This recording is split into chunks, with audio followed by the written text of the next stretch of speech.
Vamos lá. Estudo da pneumatologia, ainda a continuidade da quarta aula. Vou adiantar aqui, a gente deu a definição na aula passada sobre o que são dons espirituais. Não pode ser comparado com habilidades naturais, não são autopromoção, não resultam em méritos de esforços próprios.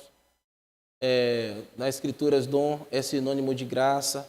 Então, eu falei que ninguém pode se arrogar em nada disso, é misericórdia de Deus, um talento que você dá. Encaixa muito bem nesse tempo, irmãos, que nós estamos para eleger irmãos que vão dirigir departamentos da igreja.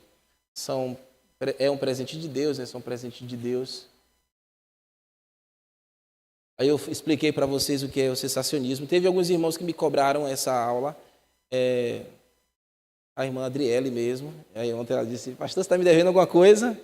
Eu disse: eu sei que eu estou te devendo, mas a minha estratégia foi não dar agora, porque não terminei a aula, né? Aí eu segurei e a partir de hoje, que eu espero concluir essa parte, eu envio. Então quem quiser ter acesso a esse documento é só me pedir, viu? Todos os dons cessaram. Você sabe que no cessacionismo eu expliquei, tem pessoas na igreja que entendem que todos os dons cessaram. É a posição menos aceita. A maioria nas igrejas entendem que os dons são vigentes ainda, todos os dons. Então, a maioria acredita dessa maneira. A outra posição seria os dons... alguns dons cessaram, então a posição mais aceita. Tudo bem, nem todos os dons cessaram. Tem abertura, aquela posição de uma abertura dentro do cessacionismo mais cautelosa, que pensam que não cessaram, mas prudentemente se mantém à distância dos pentecostais e carismáticos, para não parecerem que são como os nossos irmãos pentecostais. Então tem lá no coração aquele pensamento e não se aproximam tanto para não serem comparados com outros movimentos. Mas eles têm aquela posição cautelosa nesse sentido e são mais abertos. A gente tem vários grandes homens de Deus que a gente ouve e que pensam dessa maneira. A igreja se preocupa com o estudo das... dentro dessa abertura aí, alguns se preocupam com o estudo da palavra, com o ensino das escrituras, com a evangelização, mas se mantém no pensamento deles que o estudo da palavra, o ensino das escrituras tem que estar acompanhado com ações miraculosas no meio da igreja, porque isso ratifica o poder de Deus na mensagem. Alguns pensam dessa maneira. Falamos dos pentecostais, nossos irmãos. Eles entendem que todos os dons são atuais, vigentes, eles acontecem. Nós não somos uma igreja pentecostal, nós somos uma igreja tradicional, uma igreja fundamentalista, batista regular. Então nós não temos essa doutrina em nossos distintivos de que todos os dons são vigentes. Mas acontece que dentro de batista regular, na nossa ambiência, tem pessoas que acreditam assim, como irmãos pentecostais acreditam. Pela falta do ensino, pela falta da instrução, pela falta da comunicação de como nós pensamos. Então, nós somos um movimento no ambiente cristão, no universo do cristianismo, e temos nossos distintivos, como os irmãos pentecostais têm seus distintivos. E a gente não pode chegar lá e dar um chute na porta e humilhar os irmãos. Não, eles creem dessa forma. Crer que os dons são vigentes ou não implica na salvação. Então, se o irmão pentecostal crê, ora em línguas, profetiza, tem visões e essas coisas, não impacta na salvação dele, muito embora em alas mais radicais do pentecostalismo, isso demonstra uma formalidade de irmãos que têm mais espiritualidade. Dentro deles lá, acaba acontecendo essa realidade. Aqui a gente não entende assim. A gente entende que você é um homem espiritual, mulher espiritual, porque você se converteu em Jesus Cristo, está amadurecendo, aprendendo as Escrituras, o Espírito Santo já habita dentro de você. E eles também pensam assim, como eu falei, né? É uma experiência. Esse termo experiência no mundo pentecostal é algo muito apropriado para eles, porque uma vez que você teve a experiência da conversão, você precisa ter uma segunda experiência, que é o enchimento do Espírito Santo, a plenitude do Espírito Santo, que é evidenciado no falar em línguas, que é o dom principal do pentecostal. Eles acreditam em todos os dons, mas o principal dom que se manifesta mais em suas reuniões é o falar em línguas. E eles incentivam que os irmãos desenvolvam isso, falem em línguas. Eu, no meu passado, fazia isso, incentivava, ensinava e orientava os irmãos a orarem em línguas. Você precisa orar em línguas, despertar o seu homem espiritual. É assim os termos, irmãos, que o neopentecostal e o pentecostal ensina. E é formulado dentro de uma teologia também. Dentro de uma teologia, mas não uma teologia ortodoxa, bíblica. Mas é assim que se processa. Então, eles incentivam, ensinam, para eles é um degrau de santificação que eles alcançam. Então, eles incentivam os irmãos que escalem isso. E nessa escala, infelizmente, vai acontecendo que, para uns, esse aqui é mais santo, para outro não é. O bom é que a verdade bíblica nos liberta dessas coisas. A maioria é evidenciada pelo falar em línguas, como eu disse. Então, resumindo aí, falei dos carismáticos, né? Todos os dons existem até hoje, são disponíveis para todo crente. Os carismáticos também, dentro da ala neopentecostal, ou até os católicos têm essa ala carismática, falam em línguas, profetizam também, mas eles enfatizam mais na questão do profetizar e falar em línguas. Neopentecostal, quem são os neopentecostais mais conhecidos? A igreja... Vou falar, irmãos, mas não fiquem, pastor está dando nome. Não, eles sabem que eles são neopentecostais. Igreja Universal do Reino de Deus é a igreja neopentecostal. Igreja Paz e Vida é a igreja neopentecostal. E, assim, as mais conhecidas é a igreja do apóstolo Valdomiro Santiago, que é a Mundial do Poder de Deus, né? É uma igreja pentecostal. A igreja Batista do Avivamento Mundial, que é do Bispo Bruno, é uma igreja neopentecostal. São as mais conhecidas aqui na nossa região. Mas existem outras igrejas neopentecostais que não têm tanta expressão, mas que carregam o nome Batista. Ou carregam o nome Assembleia, às vezes. Eu estava falando com um irmão. Obrigado, irmãzinha. Ontem eu estava conversando com os irmãos, eu não me recordo muito bem quem foi. Esse meu sobe e desce, às vezes eu não lembro nem onde eu estou. Mas tinha uma igreja que eu fui, na minha época, na minha saga neopentecostal, eu tinha ido visitar, tinha um pastor que ia me visitar sempre em uma das lojas que eu tinha. E quando eu fui ele, vamos lá, você vai lá dar uma palavra lá na igreja, você vai lá pregar lá. Tá bom, pastor, vou lá. Fui pregar. Quando eu cheguei lá, na entrada da igreja tinha o nome da igreja, vocês nem imaginam o nome da igreja. Eu nunca tinha ouvido falar isso. Mas tinha lá, Batisbleia. Aí eu disse assim, a igreja é Batisbleia? É Batisbleia, pastor. Pastor não, né? Irmão Francis. Mas por que é Batisbleia? É porque aqui é uma mistura de Batista com Assembleia. Você vai entender que tem uma mistura de Batista com Assembleia. Então a gente já botou logo Batisbleia. E então era isso mesmo, tinha uma mistura, não tinha aquela identidade clara. Então, é o que acontece aí fora.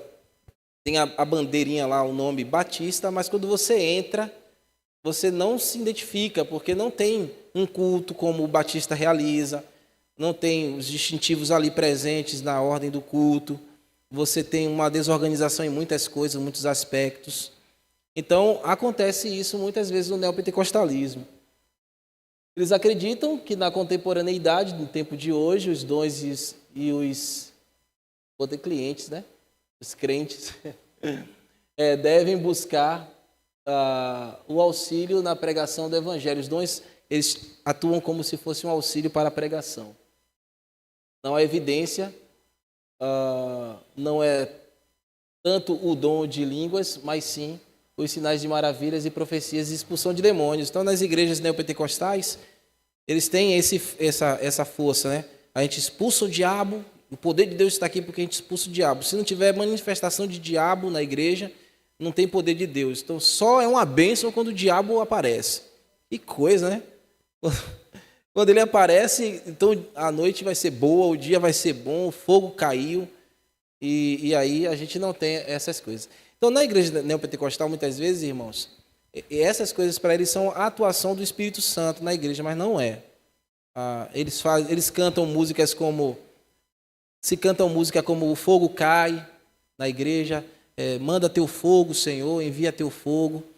Então, Mas na Bíblia, muitas vezes a palavra fogo e no Novo Testamento tem um sentido de condenação. Então, eu quero que teu fogo me queime. Quem vive cantando isso, que eu quero que teu fogo me queime, está pedindo, em outras palavras, que a condenação e o juízo de Deus venha sobre ele.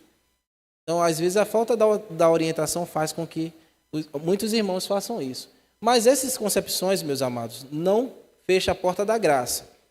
Eu costumo dizer que muita gente que não tem a informação acabam se cansando muito ou vivendo emocionalmente entregues em um determinado tipo de pensamento e se cansam muito. Podem chegar no céu mais cansados por causa disso, né? Mas vão chegar. Aí a gente parou aqui. A gente parou aqui onde eu pretendo falar com vocês sobre essa lista de dons que Paulo fala no texto de Romanos. Vamos ficar de pé para ler?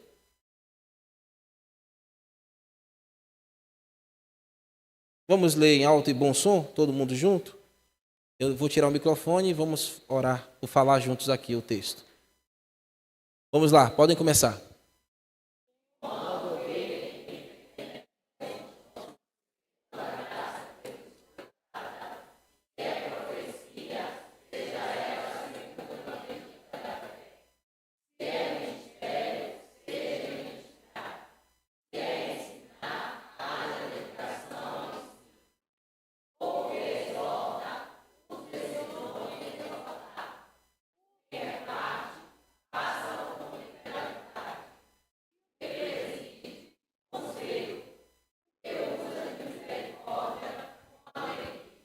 Amém. Vamos ler um outro texto. Se der, a gente entra no outro texto. Que é 1 Coríntios 12, de 7 a 11.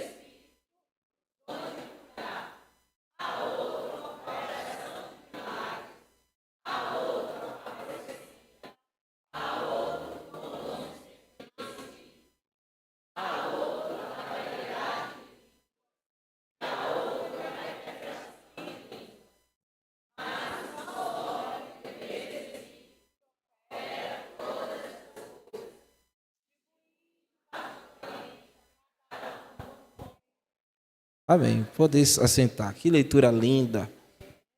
Igreja linda, meu Deus. Meus queridos, aí você pega um texto desse e você vê que há fundamento para esses movimentos que a gente acabou de colocar aqui e relembrar para os irmãos, encontrarem suas bases para dizer, está vendo aí por que a gente acredita que os dons são vigentes? Porque o texto está dizendo que a um foi dado isso, a outro foi dado aquilo outro, e é isso e aquilo outro. Então, contextualiza para nosso tempo que aquilo que acontecia no primeiro século é algo vigente para o dia de hoje. Vamos lá, eu vou abrindo aqui a ideia e a gente vai conversando a respeito. Então, essa lista que a gente leu tem o seu ponto de informação, mas nenhuma delas podem ser exaustivas, nem a que está em Coríntios, nem a que está lá em Romanos. Existem outros textos, como Efésios capítulo 4:11, como 1 Pedro 4:11, que mostram para a gente outras ênfases e dons de ministérios e dons espirituais, tanto vocacional como dom de poder e outras coisas que estão dentro da ambiência, ou estavam, pelo menos, bem aparente lá na igreja no primeiro século. No caso dos nossos irmãos em Coríntio, naquele texto que nós lemos, o último, era muito claro na história, e quando você começa a ler primeira e segunda carta, que mais especificamente, com muita clareza, a primeira carta, lá no capítulo 14, versículo 1 e 3, que o principal dom que se manifestava entre os nossos irmãos, os coríntios, lá naquele primeiro século, era o dom de línguas. Então, se destacava muito o dom de línguas naquela época. Então, era a igreja que tinha o dom de línguas como um dom de um valor acima dos outros dons. Eles valorizavam e superestimavam mesmo o dom de línguas. Quem é que pode projetar aí, por favor, 1 Coríntios 14, versículo 1, depois a gente lê o versículo 3. Naquele tempo, o dom de línguas era realmente o dom mais utilizado. Fica difícil de vocês colocarem ou não? Não podem colocar, por favor. Que aí a gente lê junto, que tá bonito. Quando chegar lá, a gente lê. 1 Coríntios 14, versículo 1 e versículo 3. Alguns desses dons não são claramente definidos nas Escrituras. Nossos irmãos da igreja primitiva, os conheciam muito bem. No entanto, no decorrer da história, eles acabaram caindo em desuso, que é o nosso pensamento. O batista regular entende que os dons eles entraram em desuso, descontinuidade. A gente não sabe como isso aconteceu ao certo, mas a gente entende que da história, esses dons eles não eram mais praticados.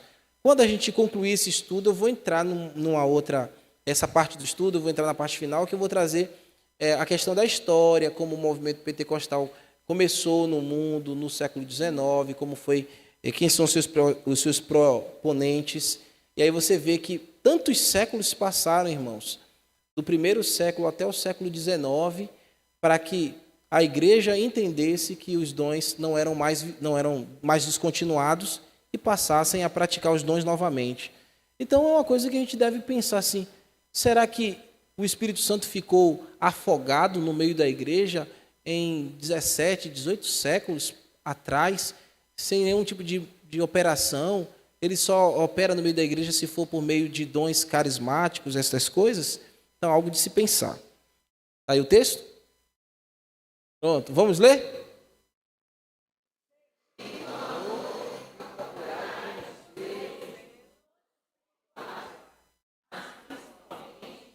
Profetize. Volta aí o número 3, o versículo 3. Mas...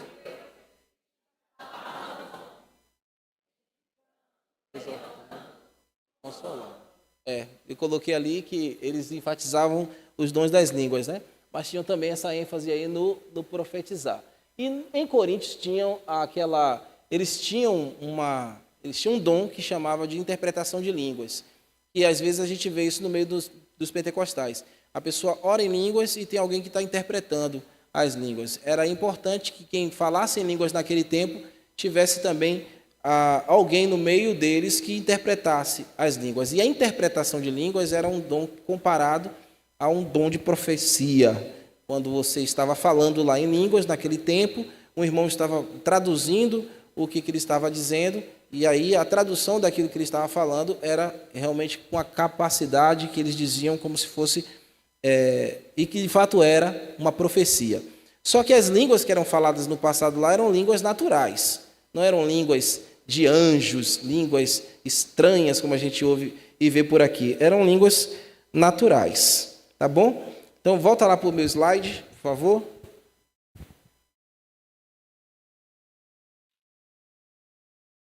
Vamos ver aqui a profecia. Já que o texto que a gente viu, e tem lá a primeira palavrinha lá, profecia, que está lá marcado.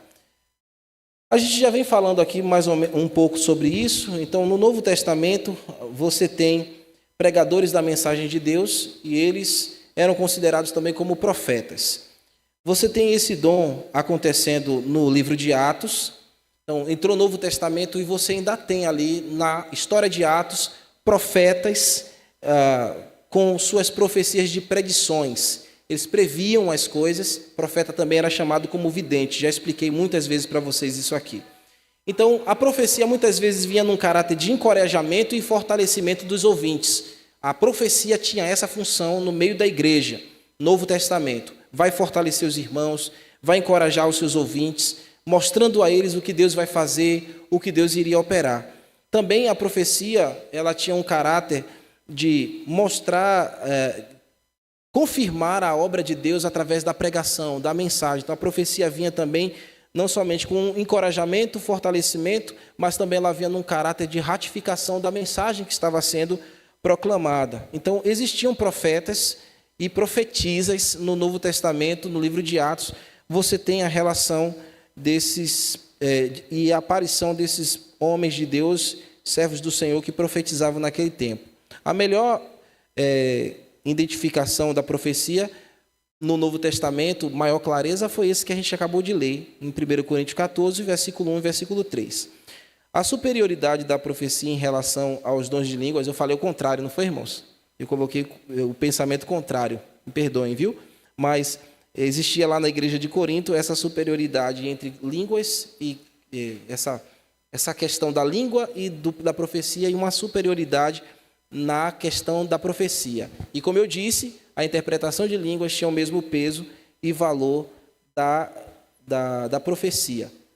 Esse dom de profetizar era um caráter temporário. Por que era um caráter temporário? Um profeta no passado não vivia profetizando todos os dias. Não acordava hoje de manhã, vou fazer uma profecia. Como acontece nas igrejas que têm os dons vigentes, que acreditam que os dons são vigentes. O que acontece? E, irmãos, eu estou falando isso porque eu já vim de uma igreja neopentecostal e eu sei como é que acontece. Todo culto tem profecia. Todo culto tem um assim diz o Senhor. E quem é o profeta? Todo mundo que está com o microfone na mão. Às vezes quem está cantando lá, assim diz o Senhor, ele está cantando e faz a ministração. Vocês já ouviram falar disso? A ministração, é o momento da ministração. Que às vezes a gente vê em alguns, na década no início do ano 2000, você teve muito isso em alguns grupos de igrejas neopentecostais. Diante do trono, Igreja Batista de Contagem, que é aquele que canta Poderoso Deus. Vocês lembram dessa música? Lembram, não? Vocês estão bem longe disso, né? Vocês veem essa música, Poderoso Deus, minha alma anseia por ti.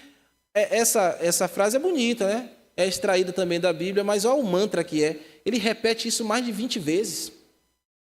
Poderoso Deus, poderoso, e vai. Isso é uma questão neopentecostal, eles fazem isso no louvor.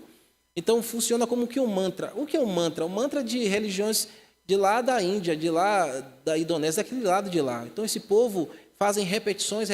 Então o carismático extrai essas coisas que são princípios fundamentais de outras religiões e incorporam ao cristianismo. E infelizmente isso é bem aceito na igreja por não conhecer essas coisas. Aí essa repetição, a pessoa acaba entrando em transe, realmente, desmaia, cai no chão. Muitas vezes as pessoas, nesse frenesi, caem no chão por falta de oxigênio mesmo, por falta mesmo de estar ali adequado na sua consciência. Um exemplo, a gente estava em uma reunião uma vez, e nessa reunião havia um incentivo muito grande para a pessoa falar em línguas. E era uma reunião, naquele momento, que estava dizendo que era uma reunião de libertação. Então, a pessoa tinha um dom de libertar as pessoas de demônios. Então, o que ela dizia? Você tem que soprar. Você tem que soprar, porque quando você sopra, os espíritos saem. Por quê? Olha o que fazem, irmãos.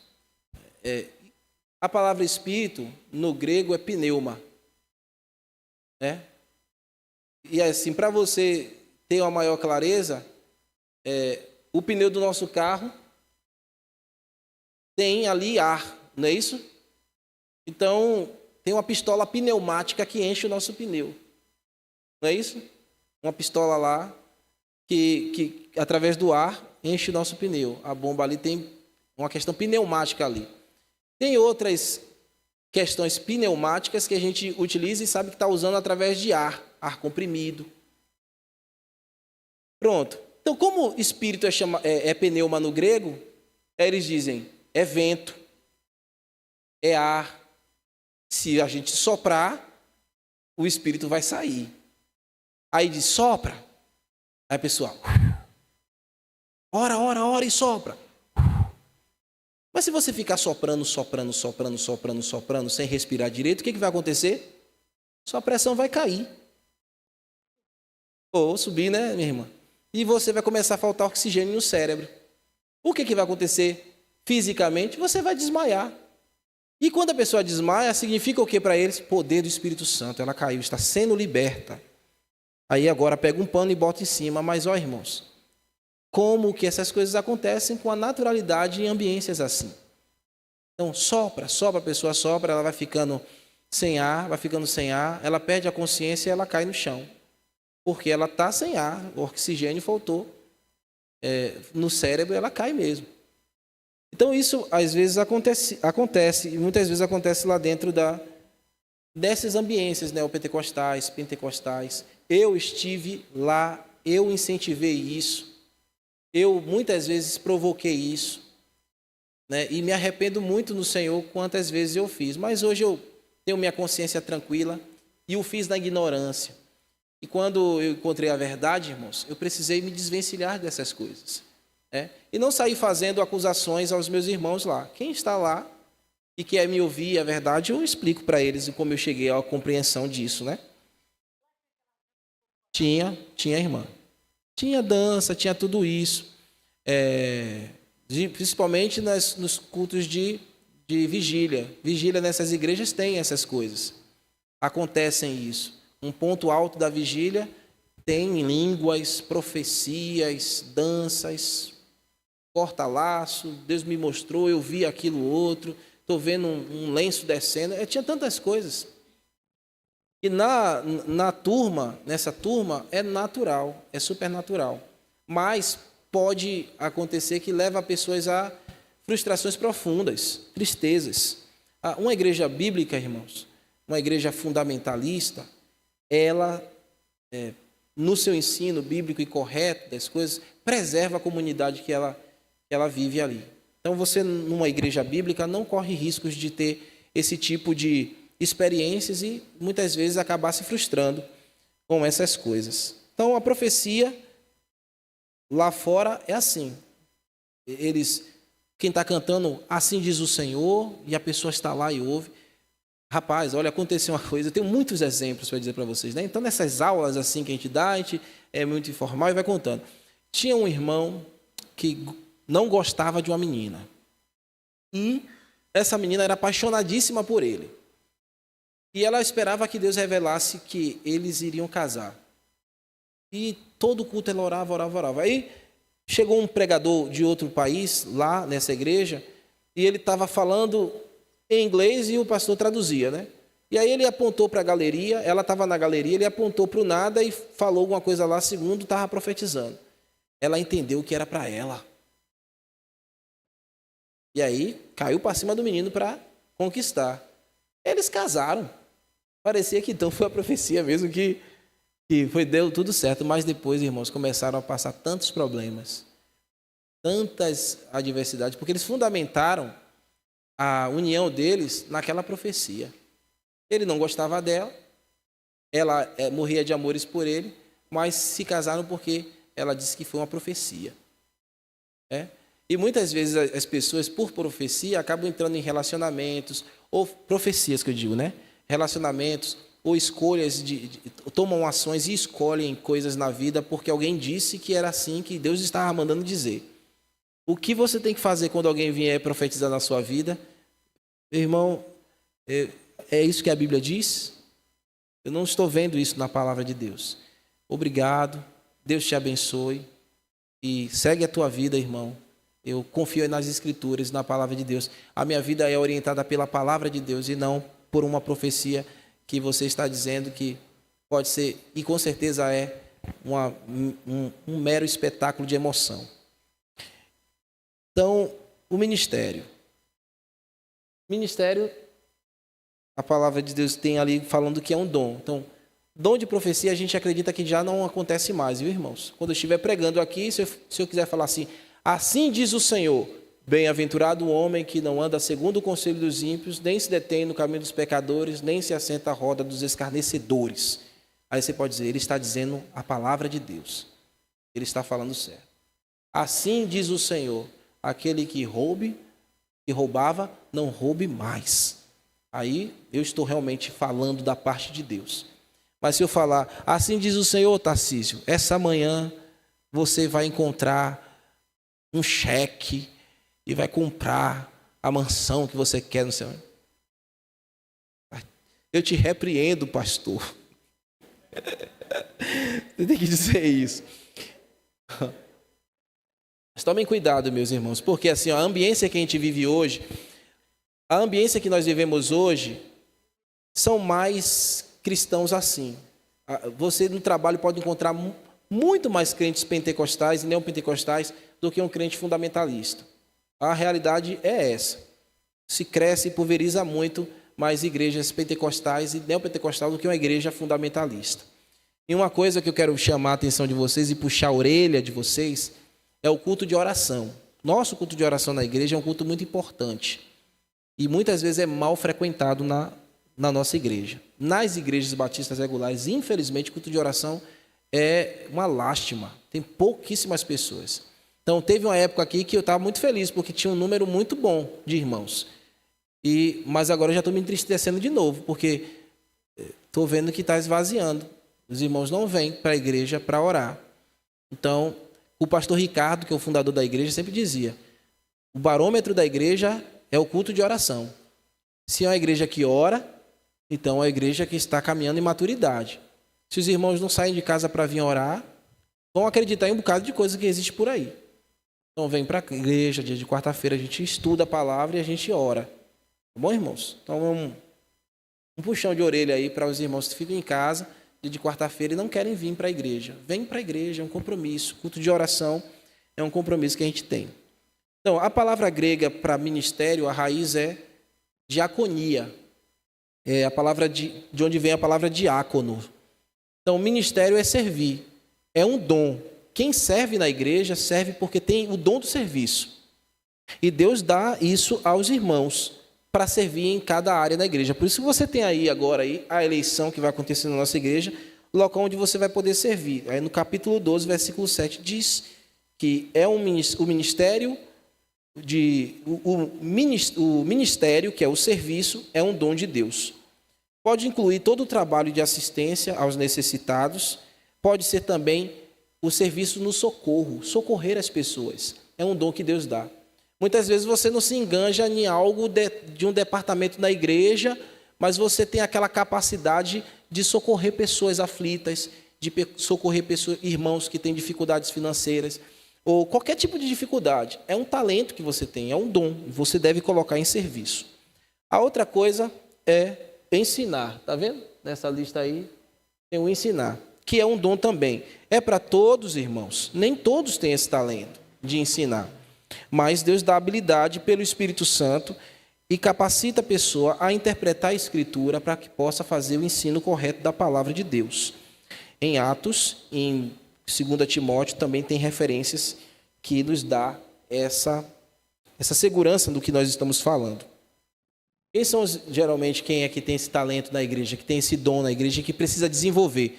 Porque esses dons chegam, você pode ter, mas você precisa desenvolver. Tá bom? Não é uma coisa que, eu tenho, acontece de uma maneira, não. Deus te dá, não veio de arrogância própria, foi Deus que te deu e você precisa desenvolvê-lo. Como é que acontece o ensino na igreja? Primeiro, o pastor tem que saber ensinar. Ele precisa conhecer a palavra e ensinar. O exercício do dom do ensino deve estar evidente na vida do pastor. Também tem que mostrar que este homem é alguém que se esmera na palavra e que se dedica, que prepara um bom estudo, um bom ensino para trazer para os irmãos, com a finalidade de tornar os irmãos maduros. É necessário, então, dedicação. Isso também cabe aos professores de departamentos de escola dominical, que devem ensinar e preparar o estudo com muito esmero e dedicação, clareza, profundidade, a fim de que haja o avanço, crescimento e amadurecimento daqueles que o ouvem. Então, quando a pessoa não tem uma habilidade para falar em público, ela não pode se inscrever para ensinar. Se ela tem vergonha de falar publicamente, como é que ela vai falar? Como é que ela vai ter desenvoltura? Se ela tem limitações, às vezes, ela precisa se preparar primeiro, se capacitar, caso tenha esse desejo, isso seja reconhecido também no meio da igreja. Outra coisa é exortar. Exortar, ali também é um dom. E você vê lá, profecia já não é um dom mais vigente que a gente entende no meio da igreja, mas o ministério do serviço é um dom que acontece, tanto no primeiro século como acontece ainda hoje. Tá bom? E o ensino também da palavra. Aconteceu lá, continua acontecendo hoje. Exortar significa admoestação. significa dirigir as pessoas à verdade de Deus, através da correção de pecados cometidos. Então você vai até alguém e exorta aquela pessoa ao pecado que ela está realizando. Então, está vendo alguém pecando, você tem que ter esse dom de exortar, saber falar, repreender o irmão pela palavra, para que haja o crescimento. Então, esse dom de exortação também traz consolo e encorajamento aos que estão sofrendo no pecado.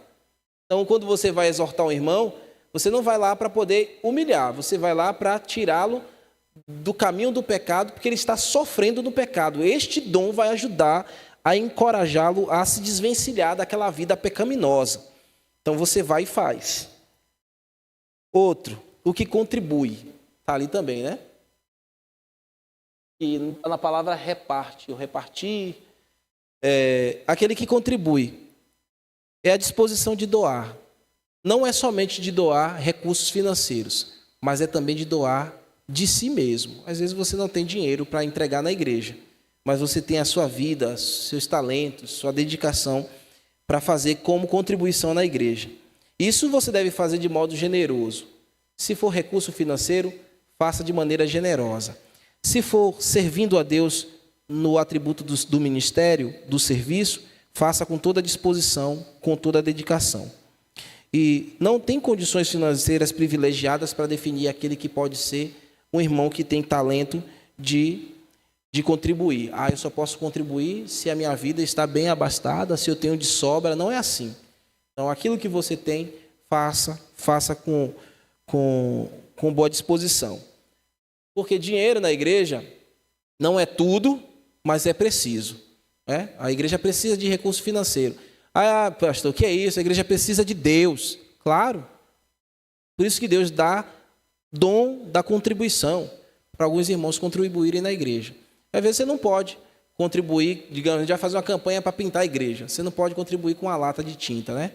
Não está com condição para isso, mas você pode vir contribuir sendo um pintor, vindo ajudar a pintar, vindo ajudar a colocar as coisas. Então, isso é a mesma contribuição aos olhos de Deus. Lixar, fazer tudo isso, né? Lixar, limpar, fazer organização, é a contribuição. Não pode contribuir financeiramente, contribui com o serviço. Presidir. Presidir é algo que a gente precisa entender claramente na igreja. Presidir é liderar. Então, tem um presidente na igreja. E, geralmente, na igreja, o presidente é o pastor. É o que governa. Então, Deus deu a ele essa habilidade, ou capacita o pastor Francis, pastor fulano Beltrano, presidir na igreja. Então, aquele que preside, ele deve entender que isso é um dom gracioso de Deus, não é para ser usado como uma ferramenta de subjugar os irmãos. Então, eu não posso presidir aqui e subjugar vocês. Então, eu preciso saber presidir a igreja, ouvindo os irmãos, ouvindo o conselho dos irmãos, e na hora e no momento que for preciso que eu tome uma atitude, como presidente da igreja, eu preciso tomar essa atitude como presidente da igreja, mas a igreja precisa estar orando para que o presidente da igreja faça as escolhas pautadas na palavra de Deus. Não pode ser meramente pela sua própria vontade. Então, há vários textos bíblicos que defendem isso aqui. O dom da misericórdia, para a gente acabar. Que hora é essa aí, irmãos? Aquele relógio está errado. Como? 52, né? Daqui a pouquinho eu já entrego para a escola bíblica. A misericórdia. Então, é um outro dom que está aqui, né, em Romanos. Eu botei, foi? Está lá. Vou botar aqui.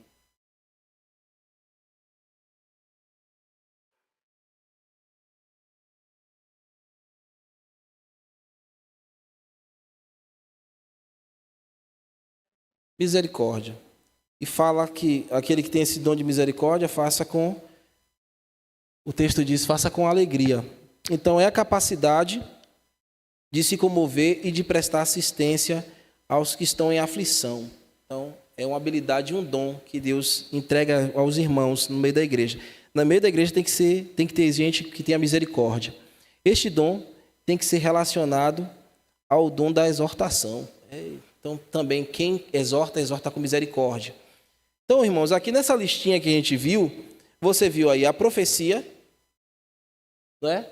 E a profecia é o dom que a gente entendeu que acontecia no passado, não acontece mais hoje, não há profetas mais hoje na igreja, como a Bíblia diz que, como o profeta bíblico, se o profeta falar hoje é pelo ensino da palavra.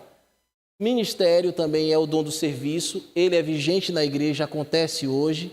Quem ensina, ensina a palavra de Deus e com esmero, é um dom que acontece hoje e é capacidade do Espírito Santo também. Quem exorta o irmão deve exortar com misericórdia, fazer isso com amor. É dom, se alguém que exorta. Repartir, que é contribuir, abrir a sua prosperidade com outros, é dom. E Deus dá riquezas para que a gente retribua, reparta com as pessoas. Fazer com liberalidade. Presidir, que eu acabei de dizer, e misericórdia, são atos que na igreja devem acontecer por meio da operação do Espírito Santo.